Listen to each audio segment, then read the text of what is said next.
Defense chiefs of Seoul and Beijing, they sat down for talks for the first time since 2015. The historic event took place on the sidelines of a forum held over in the Philippines.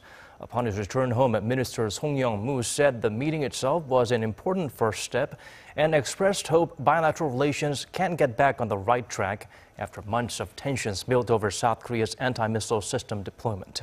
Jung-hee shares with us his remarks. Seoul's defense minister expressed hope that South Korea and China could move past their row over the deployment of a U.S. missile defense system after meeting with his Chinese counterpart on Tuesday. Speaking to reporters upon his return from the Philippines on Wednesday, Defense Minister Song Young-moo said his talks with Beijing's defense chief Chang Wanquan, the first in 2 years, could imply relations can start moving in the right direction. We had a very friendly atmosphere as this year celebrates 25 years of ties between South Korea and China.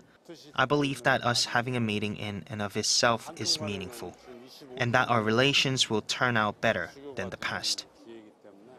The two met on the sidelines of the ASEAN defense ministers meeting in the Philippines on Tuesday.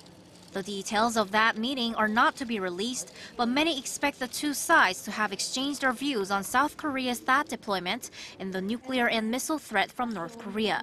Beijing has been strongly against the deployment of the anti-missile system, saying that it's a threat to China's national security. Government officials see the meeting as a positive step, as it was the first of its kind in 2 years.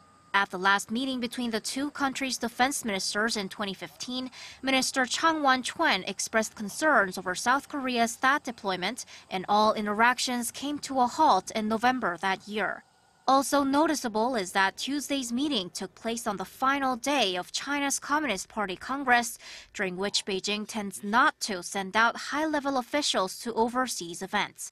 Watchers hope the dialogue represents an important first step to improve bilateral ties despite the controversy over THAAD. Jung-hee, Arirang News.